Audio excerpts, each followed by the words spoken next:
Eddie Jones facing crisis as Owen Farrell, Joe Launchbury and Brad Shields all suffer injuries. A punishing weekend of European club rugby has left England head coach Eddie Jones with a leadership emergency, after injury scares for Owen Farrell and two key forwards.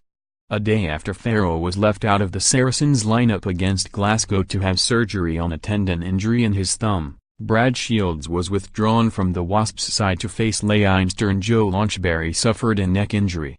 Nathan Hughes felt discomfort in his ankle after landing awkwardly during the same game, and Sportsmail understands uncapped Gloucester wing Ollie Thorley may have also picked up an injury, although the extent of it is unclear.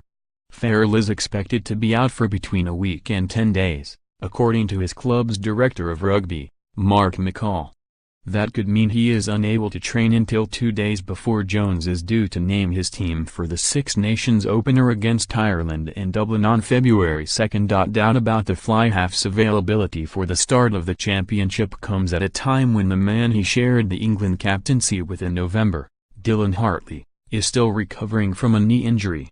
The veteran Northampton hooker was omitted from the 35-man squad named by Jones last week, amid fears that he may require an operation.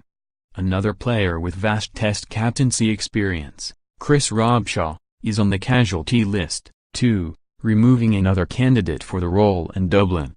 Shields watched Wasps' loss to Leinster and Launchbury went off for a head injury assessment, and failed to reappear. The Lock missed the autumn series at Twickenham after knee surgery, and this latest scare could threaten his prospects of an early return to the national team.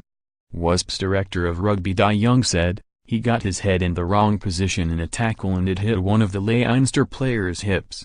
He went off for an high past the high but his neck really stiffened up. That is why he didn't come back on. It was quite a hefty knock and his neck has gone into spasm. He has had quite a few neck issues in the past but we don't feel this is anything serious. He is in the dressing room talking and he is not hugely restricted. I would be very surprised if, in the next 48 hours, he is still struggling. But you never know." The removal of Shields from the Wasps team rang alarm bells for Jones and England, as he was the first-choice blindside flanker during the November campaign, gaining recognition from the management for his leadership.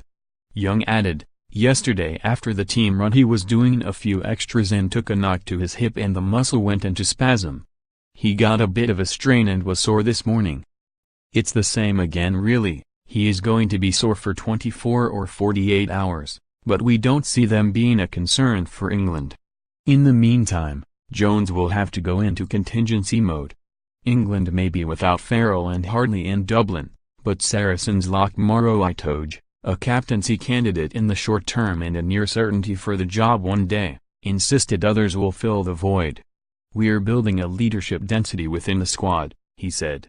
"We have a lot more players taking responsibility and even when those guys are there, it is never fully on them.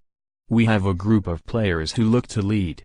Obviously we're going to need to step up, but there will be a few of us. It won't just be on myself, there will be others who do that work. If the worst-case scenario comes to pass, Jones could do worse than reinstate George Ford at No 10 and make the Leicester playmaker his interim captain, on the back of stirring form and leadership for his club in a troubled season. I'm looking forward to meeting up with the squad," he said after a home loss to Ulster on Saturday. "I'll be putting my hand up for selection for the first game. It's going to be an almighty test match in Dublin." Ford was already making a decent case to reclaim his starting place, even before Farrell was forced to have an operation. Now, he should be on standby to lead the team and run its attacking game from fly half.